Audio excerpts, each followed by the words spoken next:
bonjour à tous. Je suis très heureuse d'accueillir cette masterclass du Lab Femmes de Cinéma organisée dans le cadre des Arc Film Festival. Les Arc Film Festival a une grande tradition d'intérêt au regard de la place des femmes dans le cinéma. On a commencé avec le prix Femmes de Cinéma en 2013. Alors cette année, notre femme de cinéma est précisément à l'écran et on est tellement heureux d'avoir, en plus de notre lauréate qui va nous expliquer vraiment sa carrière. Donc double merci à vous, Agnieszka. Merci pour m'accueillir. Quelques mots sur l'organisation de cette masterclass, donc qui est faite en partenariat avec Orchamps. Donc Orchamps, c'est une association qui organise des masterclass cinéphiles avec de grands cinéastes, femmes, hommes évidemment. C'est une masterclass qui est également organisée en partenariat donc avec le Lab. Le Lab lui-même partenaire du collectif 50-50 de Elle Magazine est soutenu par notre partenaire fondateur, la fondation Sisley Dornano, qu'on salue. Vous dire quand même que le Lab organise, en fait, repose sur 3 piliers. Le premier pilier, c'est qu'on organise des ateliers en intelligence collective pour faire émerger des idées sur ce thème. Chaque année, on publie aussi une étude sur la place des réalisatrices en Europe. Alors, ce qui est très particulier, c'est que c'est aujourd'hui même que le Lab publie son étude 2020, avec des chiffres qui sont malheureusement toujours un peu les mêmes, qui tournent toujours autour de 20% de films seulement réalisés par des femmes à l'échelle européenne. Alors, et puis, dernière chose qu'on fait, c'est qu'on organise des masterclass avec l'idée que c'est très important de donner des modèles, des rôles modèles, et pour que des petits garçons et surtout des petites filles puissent se projeter dans des femmes de cinéma, se dire que c'est possible de faire, d'avoir ce type de carrière. Vous savez, toujours avec le principe des neurones miroirs qui permettent du coup de se projeter et de se dire, ça existe, donc moi-même, je peux le faire. Alors, notre femme de cinéma et notre invitée de la masterclass cette année, elle a beaucoup de spécificités. Je vais tendre mon micro à Léolo qui va lui poser les questions en direct. Mais moi, j'en relève 2 notamment, et qui viennent contrecarrer les chiffres de nos études. La première, c'est que vous avez fait beaucoup de films, Agnieszka, alors que en fait, plus ça va et en général, plus les femmes réalisatrices, du coup, elles disparaissent par rapport aux hommes. Ça, c'est la première. Et la deuxième spécificité, c'est que vous avez fait beaucoup de films avec des gros budgets, alors qu'on dit que souvent, en fait, plus les budgets sont importants et moins il y a de femmes. Donc, à ces 2 titres-là, mais surtout au titre de votre carrière prolifique et de tous ces films qu'on a tellement aimés. Très heureux de vous accueillir. Je tends le micro à Léolo et c'est parti.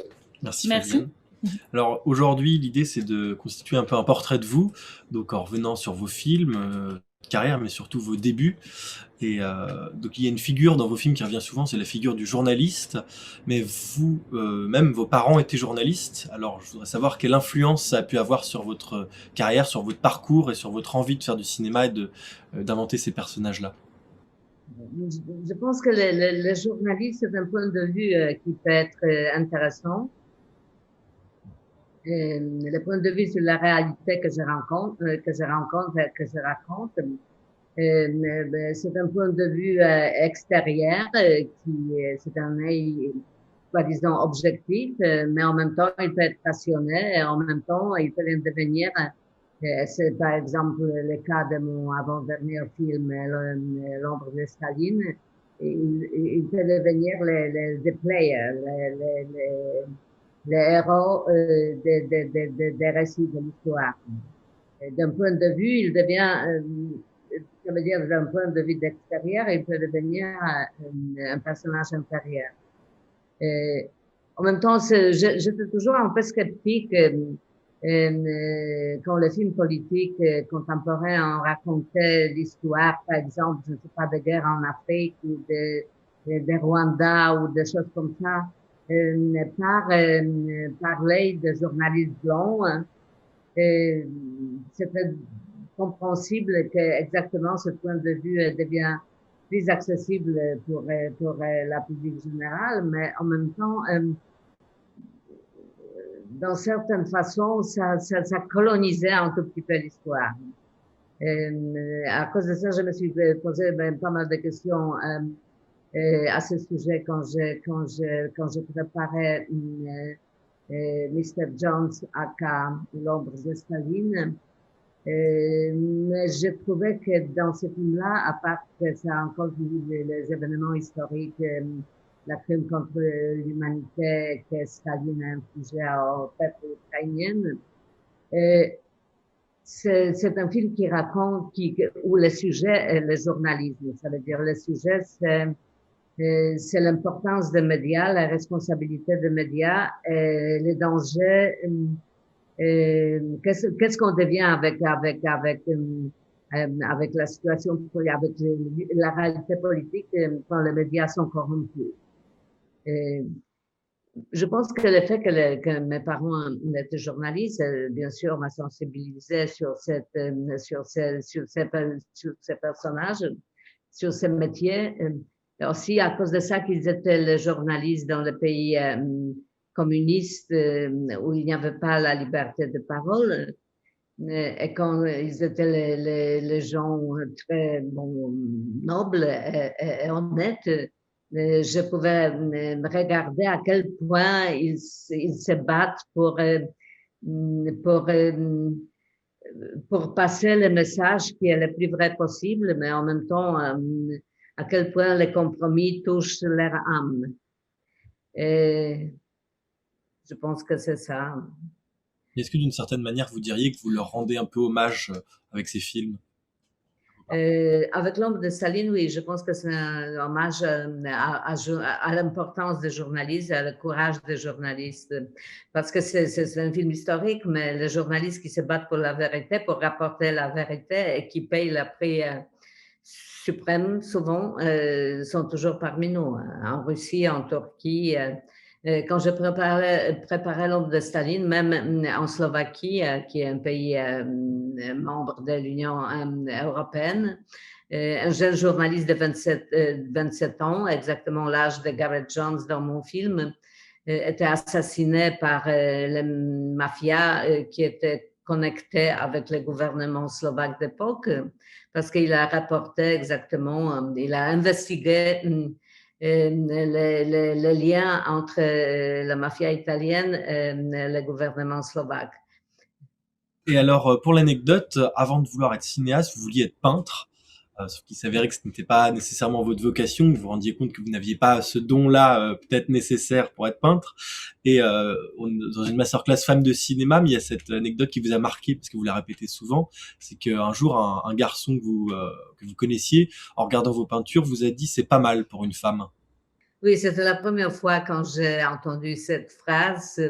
Et depuis, je l'ai entendue assez souvent, comme toutes les femmes, je pense, qui ont les ambitions, l'aspiration de faire quelque chose dans le domaine du cinéma, ou pas seulement le cinéma d'ailleurs, dans les autres domaines artistiques ou dans certains domaines scientifiques. Précisément pour rebondir là-dessus, le fait que vous soyez une femme, a-t-il eu une influence sur le déroulement de votre carrière et sur le cinéma que vous faites? Au début de ma carrière, quand j'étais jeune cinéaste en Pologne, après finir mes études, je pensais que tous les problèmes que j'ai eus étaient liés au fait que de différences politiques avec le régime et pas au fait que je suis une femme. Je me suis pas posé une question comment c'est possible que je suis pratiquement dans ma génération la cinéaste féminine unique.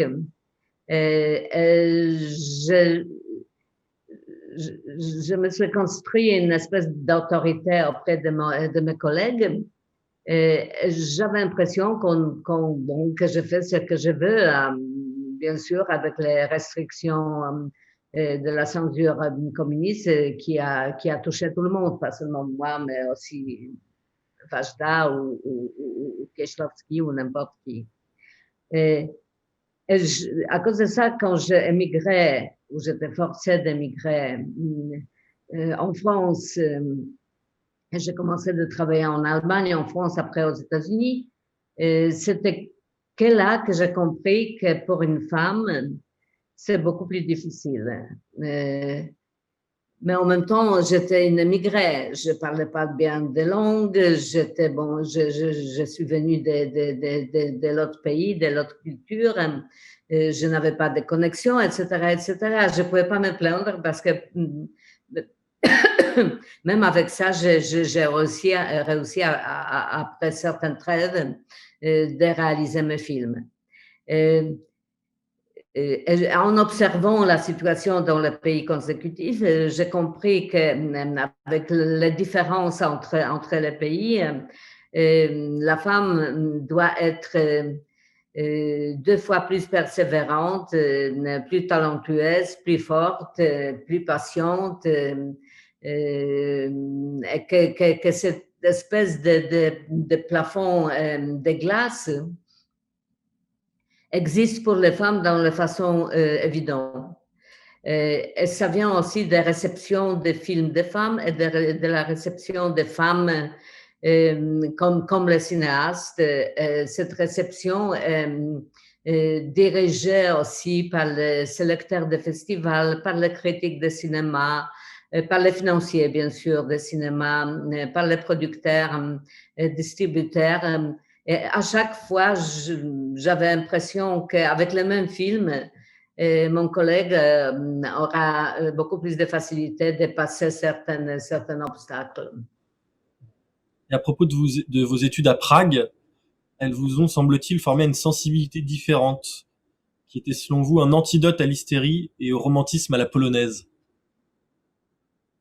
Oui, je pense que c'est un mélange en moi de ce scepticisme tchèque mélangé avec cette hystérie polonaise. Oui, ça donne un cocktail qui est assez spécial. Et concernant votre envie de faire du cinéma, tout à l'heure on parlait donc de la peinture et après vous êtes allé au cinéma, ce qui a motivé cette envie, ça semble être l'envie à la fois de raconter des histoires, mais surtout à vous entendre, l'envie d'exercer un certain pouvoir et de diriger le travail d'une équipe. Je pense que j'avais cette espèce, je ne sais pas, de besoin exactement de diriger les gens et de leur dire qu'est-ce qu'il faut faire. Ce qui peut être insupportable dans la vie privée, mais qui est utile dans le travail de cinéma parce que le cinéma demande qu'on organise une groupe de gens dans la façon soudée et en même temps en utilisant ou en respectant leurs dons individuelles et la façon comment ils peuvent participer dans le travail de collectif et en même temps de garder le contrôle artistique de ce groupe et des récits qu'on produit. Et en même temps, on a beaucoup de restrictions au temps de tournage, parce que c'est surtout le temps qui est la restriction principale. Il faut faire les décisions très rapidement. On n'a pas le temps à longue hésitation ou au retour au point de départ, etc., etc. Ça veut dire qu'il faut avoir un certain volontarisme et certaines forces de convaincre et de donner aux gens la satisfaction que ce qu'ils font a un sens et qu'ils sont importants dans ce processus. Et alors vous avez fait vos premiers pas dans le cinéma en tant qu'assistante, aux côtés de cinéastes tels que Zanussi ou Wajda, pardon. Que retenez-vous de ces expériences? Est-ce qu'elles ont forgé justement votre devenir de metteur en scène et cette direction que vous alliez avoir ensuite sur vos plateaux, cette autorité? Être assistant, c'était une étape un tout petit peu prescrite par les règles. Je n'étais jamais assistante de Vaida, finalement. J'ai commencé à être assistante sur l'homme de marbre, mais quand c'était un film sur la surveillance politique assez spéciale, moi j'étais, comme j'ai expliqué, une personne non grata politiquement. Ils ont refusé, les autorités ont dit que je ne peux pas être employée comme l'assistante. Ce qui était très révoltant pour Vaida et son équipe, qui s'est mis en grève en me défendant. Et finalement, le compromis était très, très bien pour moi parce que ils ont dit, OK, on ne veut pas que le nom d'Agnieszka Holland sera associé avec ce film, mais on peut greenlighter ce projet qui était dans une espèce de réfrigérateur du ministère de la Culture. Et comme ça, au lieu d'être assistante, je fais un film pour la télévision. J'ai commencé aussi mon long métrage. Ça veut dire que ce long métrage, c'était trois parts réalisées par 3 metteurs en scène. Et c'était bloqué dans le ministère exactement à cause de moi. Et quand finalement ils ont dit que je ne ferais pas assistante de Vaida, ils ont débloqué ce projet-là et on l'a tourné. J'ai tourné, les 2 films ont eu, le film pour la télévision et ce film-là de trois short films qui étaient liés par les mêmes personnages. J'ai commencé, on peut dire, ma carrière de cinéaste avec le festival, avec les prix dans le festival, avec certaines curiosités qui a commencé à exister autour de moi, de la part du public, aussi de la critique.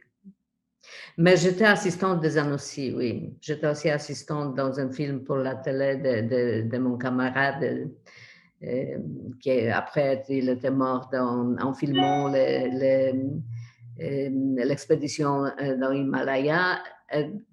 J'étais 2 fois assistante, oui.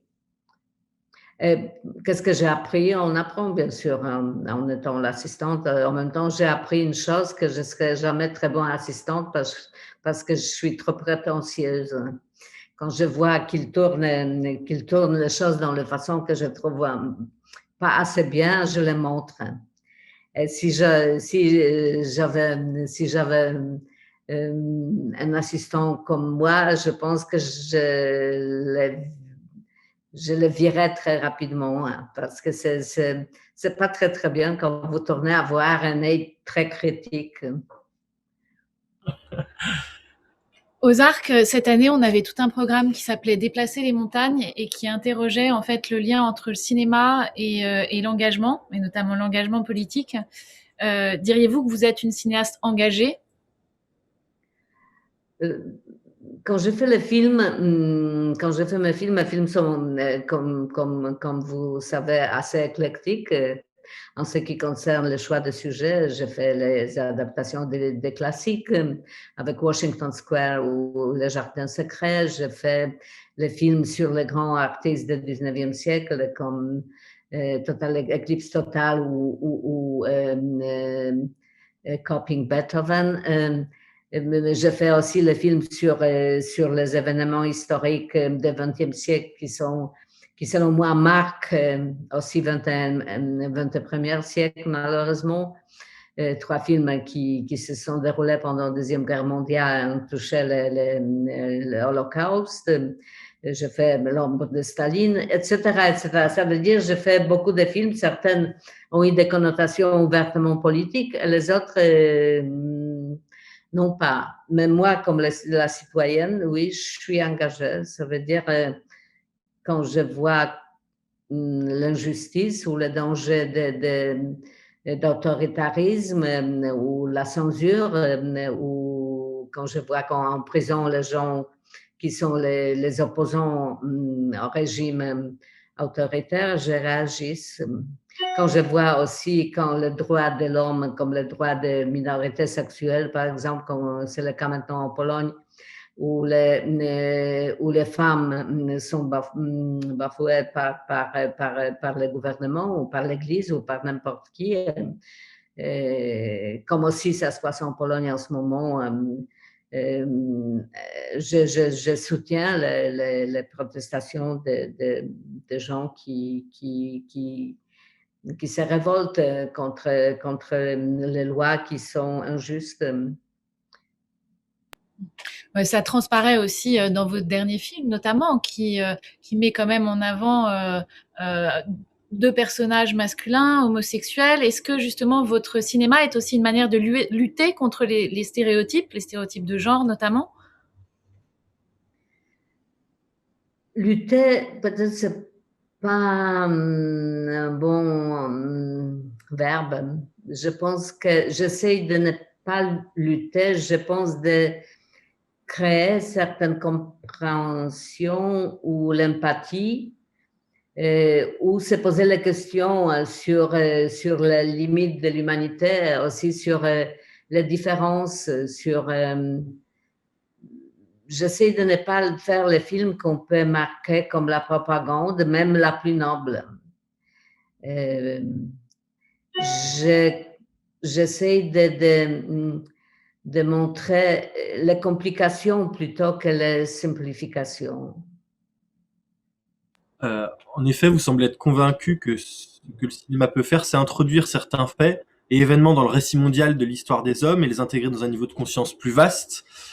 Et du coup, ce qui est intéressant avec vous dans votre approche du cinéma, c'est que les films ne peuvent pas nécessairement changer le monde, mais ils peuvent ouvrir la sensibilité des gens, les amener à voir les choses autrement. Alors, vous utilisez, parce qu'on pourrait se dire pourquoi vous n'êtes pas documentariste, pourquoi vous ne documentez pas, mais ce qui est intéressant dans vos films, c'est que la fiction permet l'empathie, et l'empathie, c'est ça votre arme à vous. Oui, je le pense.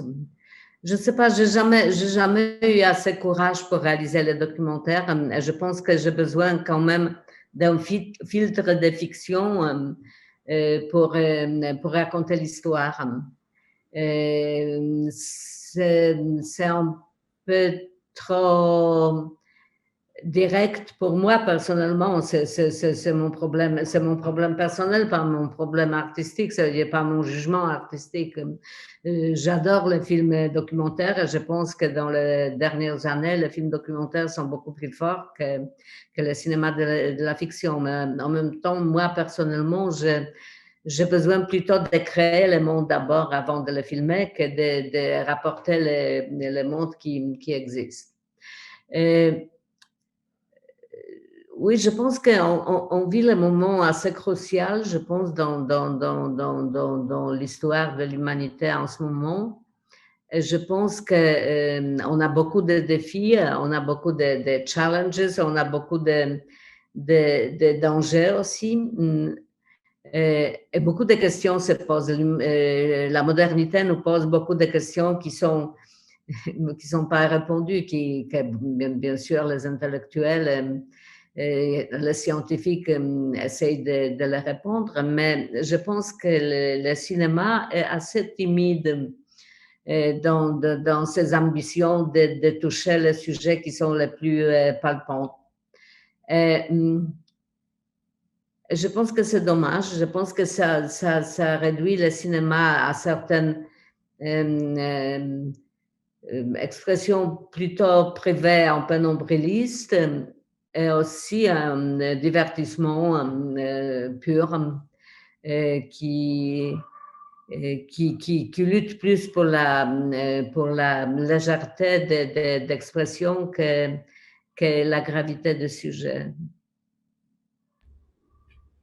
Vous avez dit que le fait de ne pas faire des documentaires était un peu une faiblesse, mais d'un autre côté, vous avez un jour déclaré que l'imagination est ce qui nous manquait le plus. Vous pensiez que les vraies réponses venaient de l'imagination. Alors, est-ce que c'est pas pour ça que vous restez dans la fiction, pour répondre à cela, à cette déclaration?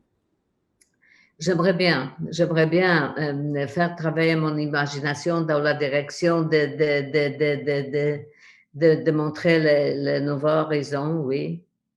J'ai beaucoup de respect aux créateurs, aux écrivains, surtout, ou les cinéastes, qui sont capables de voir plus loin et de sentir les choses qui ne sont pas visibles, mais qui sont déjà là, sous la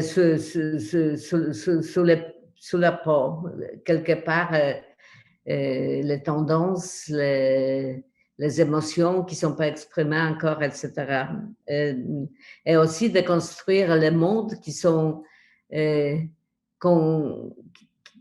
difficiles à imaginer, mais qui existeront peut-être, de les anticiper ou de les créer avant qu'ils deviennent une réalité.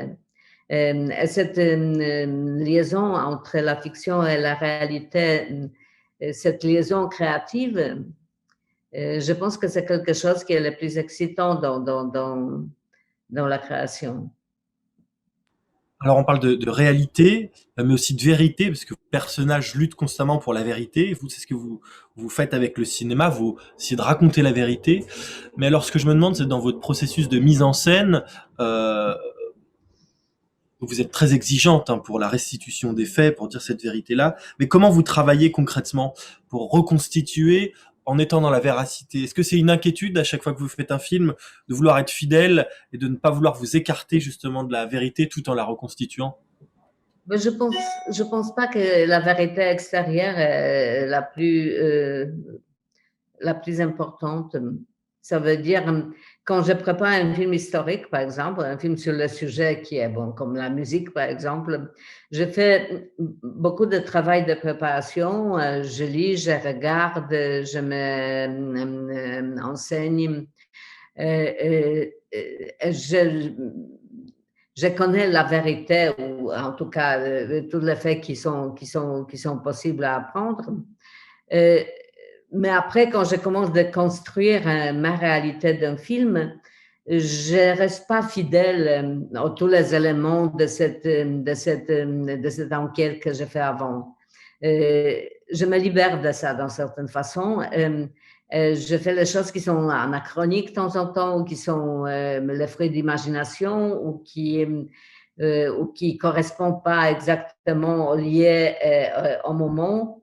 Je joue un tout petit peu avec ça. C'est pas complètement le cinéma créatif, mais c'est un cinéma qui a quand même une marge assez importante. C'est pas reconstitution un à un. C'est plus capricieux. Et je me donne cette liberté. Je pense que cette liberté nourrit d'une certaine façon mon récit, l'énergie de mon récit. L'énergie artistique aussi, mais aussi l'énergie narrative.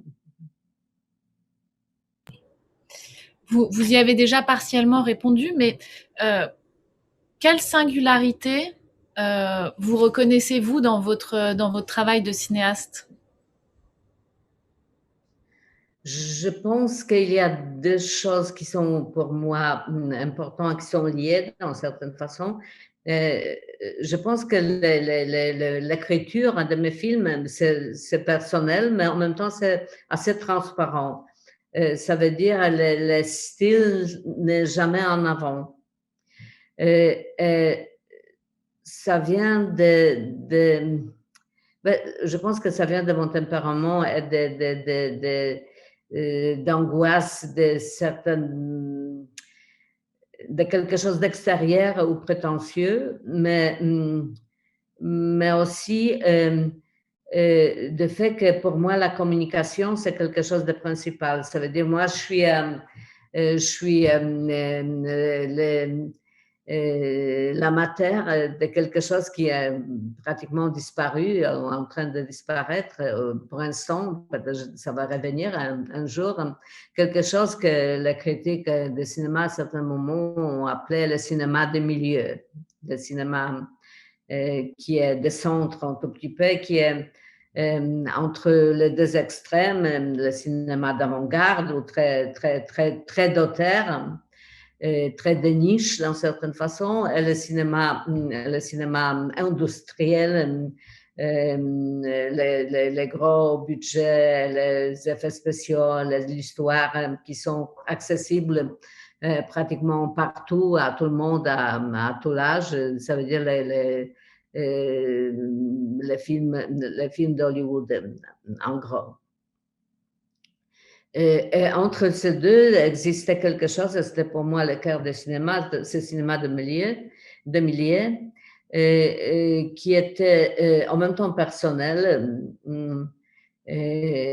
en même temps touchant les sujets difficiles et complexes, mais dans la façon qui était attractive et accessible au public le plus large possible.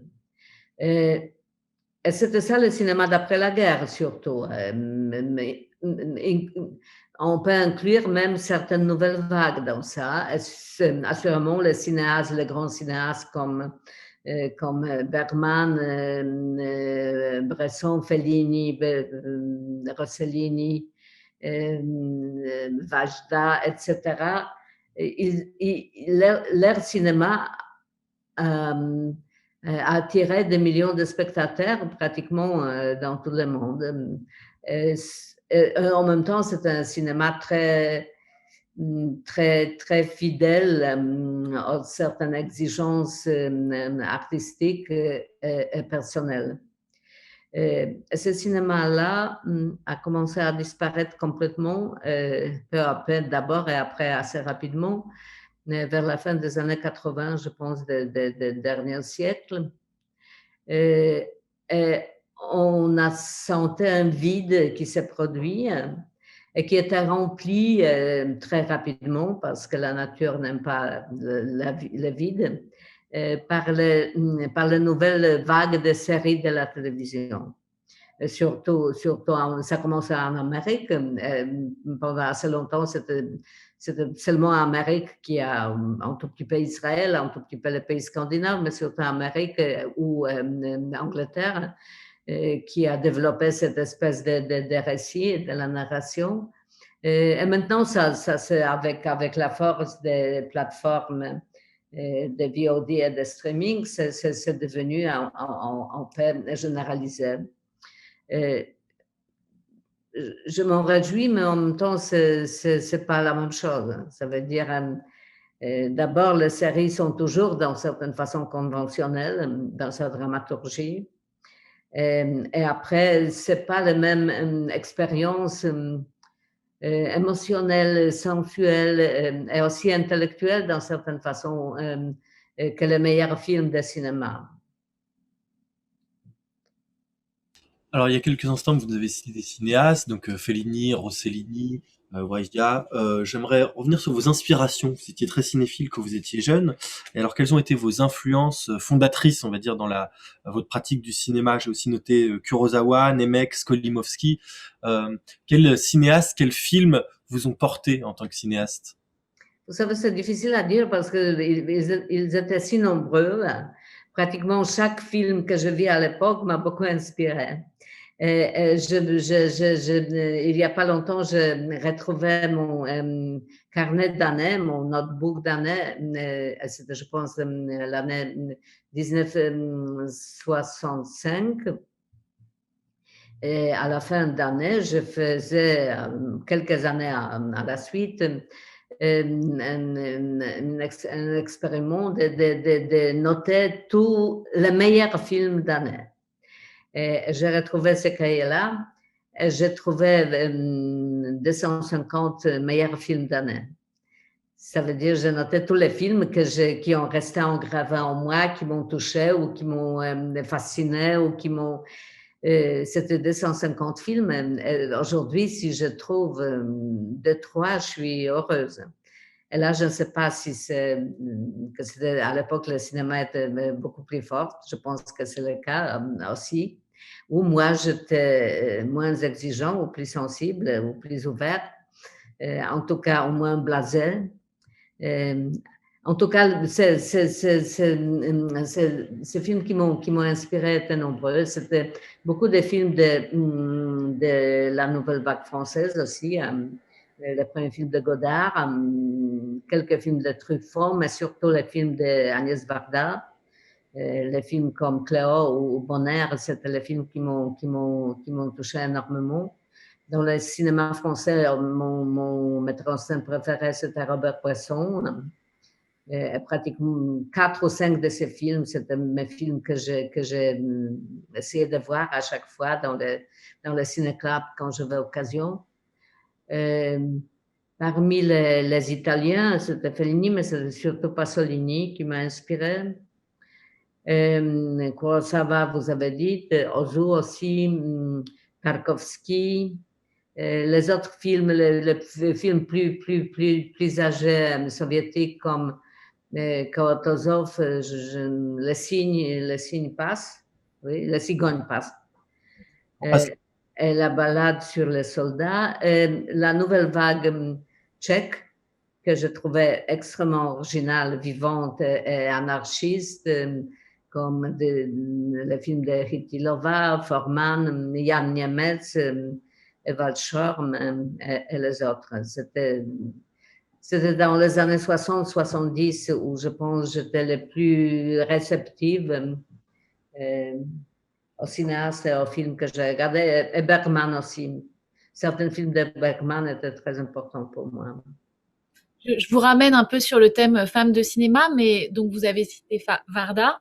Quels autres modèles féminins, modèles d'inspiration féminine vous avez pu avoir dans votre alimentation artistique et dans votre carrière? C'est le problème qu'il y avait très peu de femmes cinéastes avec cette espèce d'ampleur mondiale à l'époque. En Pologne, par exemple, je suis dans la République tchèque, c'était Chytilova qui était très anarchiste, très, très talentueuse et très spéciale, mais il n'y avait pas des autres. En Pologne, il y avait quelques metteuses en scène plus âgées qui ont fait surtout des films pour les enfants. En Amérique, il n'y avait personne, pratiquement. Il y avait Shirley Clark, je pense. Et après, en France, quand je suis venue en France, il y avait quelques femmes cinéastes de certains succès. Mais aussi, c'était pas si fort que les vagues des hommes. Et ça prouve à quel point les femmes ont eu le problème d'exister et de continuer dans ce métier-là. À quel point ce plafond de glace était très bas à l'époque. J'ai vu maintenant, je ne sais pas si vous avez vu les documentaires de 12 heures, ou 14 heures même peut-être, de Mark Cousin, sur le cinéma des femmes exactement, qui était produit récemment. Je ne sais pas si vous l'avez regardé, sinon c'est quelque chose absolument à voir, parce qu'il découvre là-bas plusieurs cinéastes qui sont magnifiques et qui sont quasiment inconnus.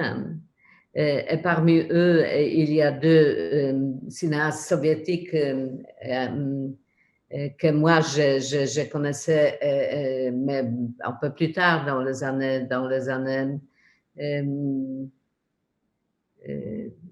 une parmi eux, je la connaissais dans les années 70, c'était Larissa Shepitko, qui malheureusement était morte tragiquement pendant un tournage très jeune, mais qui a fait quelques films qui étaient très forts. Et l'autre que je trouve une des cinéastes les plus importantes, c'est ukrainienne Kira Muratova, qui a fait quelques films dans les années 60-70 qui étaient interdits. Et après, dans les années 90, elle a fait le film pour moi le plus important des années 90, surtout venant de ces parts du monde, qui s'appelle le syndrome asthénique. Mark Cousin montre les extraits de certains de ses films. Et d'ailleurs, il s'est même tatoué avec son nom. Voilà. Kira Muratova, c'est quelqu'un absolument à revoir. Si elle est morte, mais pour faire son rétrospective, moi, je pense que ce serait une grande découverte pour beaucoup de gens. Vous parliez de Milos Forman, et c'est vrai qu'à l'instar de certains réalisateurs européens, même je pense à Volker Schlöndorff, vous faites partie de ces personnes qui ont été en exil à un moment de leur vie, vous notamment après la proclamation de l'état de siège en Pologne. Alors j'aimerais vous interroger sur la façon dont vous avez vécu cet exil et si du coup il vous a aussi fait penser, comme ces cinéastes que j'ai cités, que vous étiez plus une citoyenne du monde, vous qui maintenant êtes entre les deux continents, enfin qui traversez constamment l'Atlantique, qui continuez à vous ancrer en Europe, mais aussi aux États-Unis. Est-ce que vous vous sentez particulièrement ancré quelque part ou justement plus mondialement? On rapproche de la citoyenneté. mon identité multiple, je pense, elle est nationale aussi, elle est polonaise, elle est juive. Je suis attachée à la culture française aussi. Je passe pas mal de temps dans ce pays. L'Amérique m'a fascinée pendant longtemps, là un peu moins, je dirais, mais j'ai commencé à la connaître grâce d'ailleurs d'abord au travail, en fait que j'ai travaillé avec les équipes nombreuses en Amérique. En travaillant avec les gens, vous comprenez leur mentalité mieux que dans la situation purement sociale. Mais aussi grâce à David Simon qui m'a invité des fois à participer dans cette série de la télévision, The Wire, Tremé, et en participant, en réalisant les épisodes de cette série-là, je documentais la tragédie des grandes villes américaines dans de façon beaucoup plus profonde, je pense, que beaucoup des Européennes et aussi pas mal des Américaines. Ce voyage sociologique, ce voyage humain était pour moi très instructif. Ça veut dire une partie d'Amérique, c'est quelque chose avec où c'est une partie à moi un tout petit peu. Ça veut dire je suis polonaise, je suis juive, je suis européenne, je suis citoyenne du monde, je suis une femme, je suis cinéaste. Bon, on a beaucoup de multiples visages. Alors, on parlait des États-Unis et de parcours là-bas. Vous avez réalisé des séries américaines à succès, dont The Wire ou des épisodes de House of Cards. Alors je me demandais comment on aborde une mise en scène, si je puis le dire ainsi, à plusieurs mains. Parce que certes, vous avez réalisé des pilotes, mais il y a aussi des séries comme House of Cards où vous êtes arrivé alors elle avait déjà un univers. Parce qu'on s'imagine que cet exercice offre un tout autre statut en tant que metteur en scène. Comment vous l'avez abordé? Oui, de faire un pilote, c'est différent que d'entrer dans la production, je ne sais pas, pendant la saison ou au deuxième saison ou quelque chose comme ça, de s'accommoder à certains styles qui étaient déjà établis. Dans certaines séries, ce style est très fort. Et on peut suffoquer. Dans les autres, on a plus de liberté. On invite les nouveaux metteurs en scène exactement pour mettre un peu de souffle ou de la nouvelle énergie créative dans la série. Et les pilotes formater la série, ça peut être très excitant. Et on a quand même certaines libertés là-bas, en tout cas, liberté de créer le nouveau monde qui après sera continué par les autres cinéastes, metteurs en scène. Mais quand on fait les épisodes au milieu de la série existante, c'est surtout un exercice de style qui peut être enrichissant et qui peut être aussi, je pense, si on le fait trop, un peu nocif pour votre style propre. C'est-à-dire, moi, je suis assez prudent. Là, maintenant, je n'ai pas envie de faire les séries, sauf si je peux les formater de début et contrôler, au moins pendant un certain temps, leur niveau et leur développement. Alors, vous êtes passé du grand écran à la télévision et vous alternez entre les deux, sans que vous considérez tant bien l'un et l'autre. Mais du coup, je me demandais comment vous considériez l'abandon croissant de l'expérience collective, si ça ne vous inquiétait pas, parce que voilà, c'est l'appréhension d'une œuvre ensemble, cet aspect collectif de la salle du cinéma qui actuellement n'existe plus, par exemple en France. Comment vous considérez cela, ce pas entre le grand écran et la télévision? Moi, quand j'ai commencé après mes études, j'ai commencé aussi par la télévision parce que les premiers films que j'ai faits, c'était des films faits pour la télévision. Et aussi à l'époque, on avait quelque chose en Pologne qui s'appelait le théâtre de la télévision. C'était des pièces de théâtre ou l'adaptation qui était faite directement, surtout dans un studio, et qui était quelque chose entre le cinéma et le théâtre. C'est-à-dire, la télévision était pour moi toujours un outil qui peut être intéressant artiste créativement, mais aussi dans la façon comment on peut toucher les gens, comment on peut communiquer avec le public le plus large, le plus varié.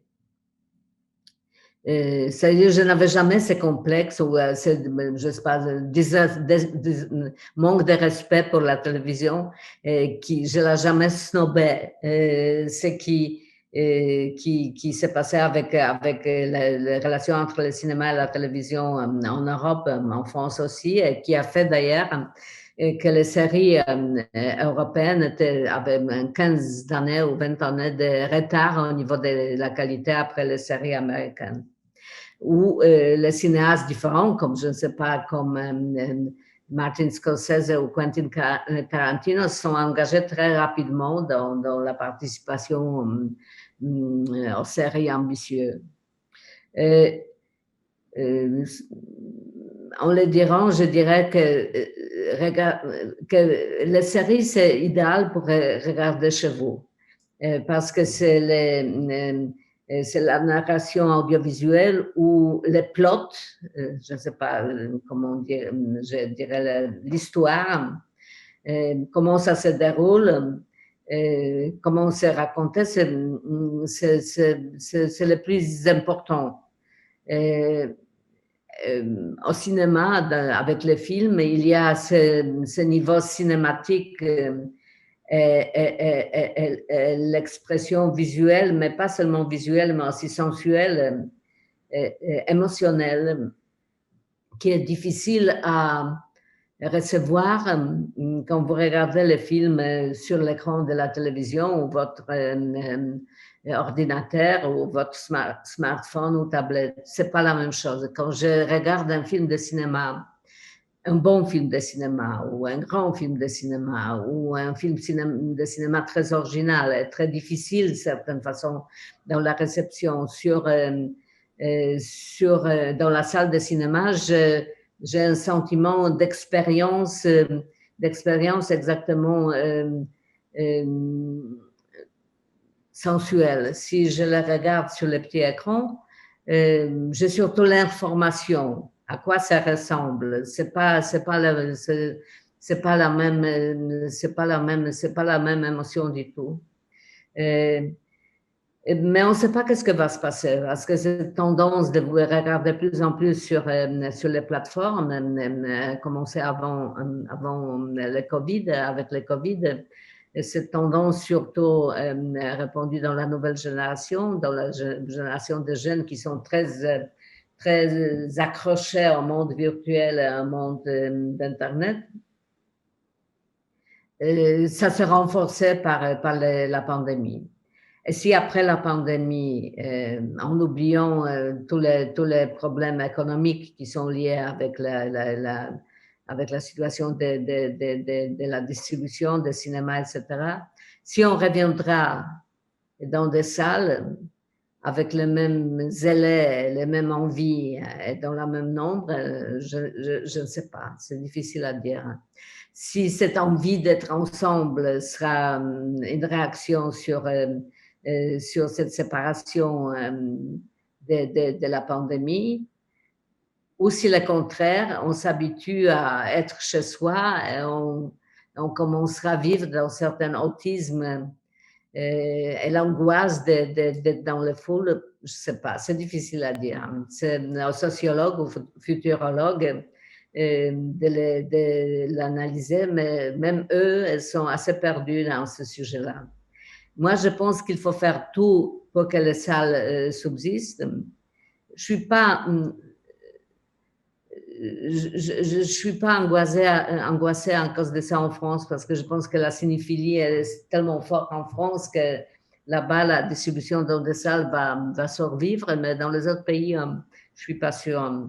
Et je pense qu'il faut faire tout possible pour que ça survive.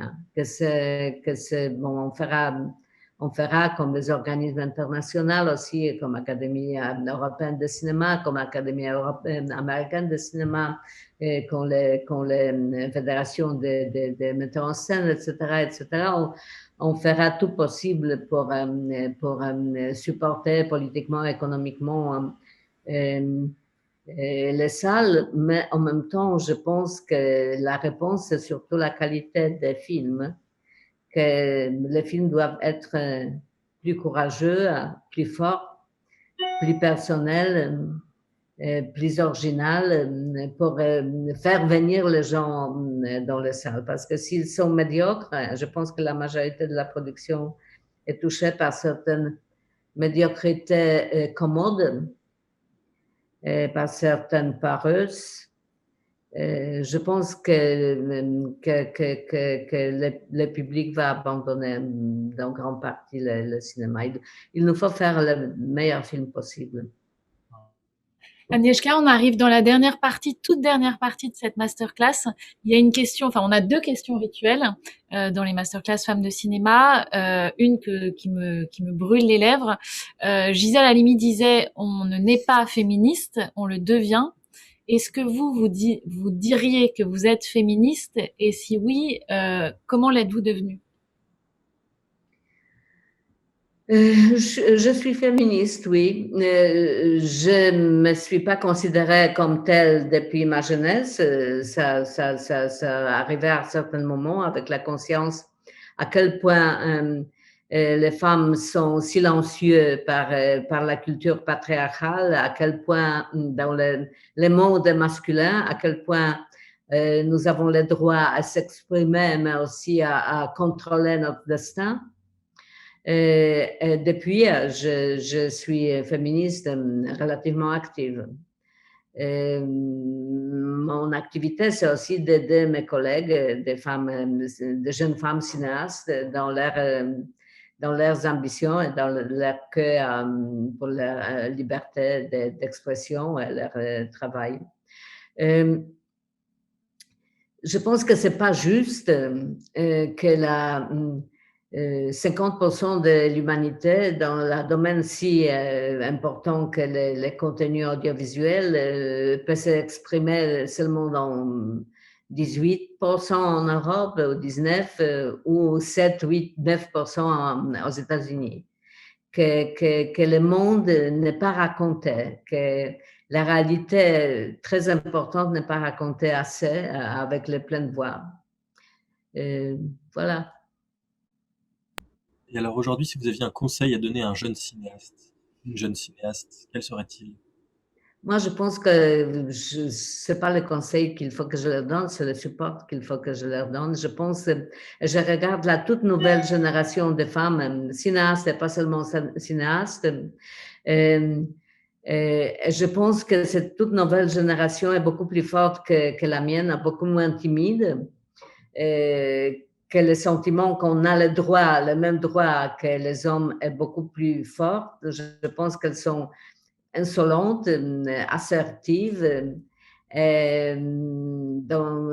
Certains hommes diront agressives, mais je pense que cette agressivité est absolument nécessaire et je la supporte. Et alors une petite anecdote pour la fin, Andrei Waïdja, votre mentor, disait qu'on peut facilement reconnaître les bons metteurs en scène, ce sont ceux qui ont de la chance avec la météo. Et alors je me demandais, est-ce que vous avez de la chance avec la météo? À plusieurs reprises, j'avais une chance formidable avec la météo. Sur mes 3 derniers films, c'était comme ça, ce qui n'est pas facile parce qu'on vit le réchauffement de la planète, c'est beaucoup plus difficile à prévoir. Hein. À prévoir le temps.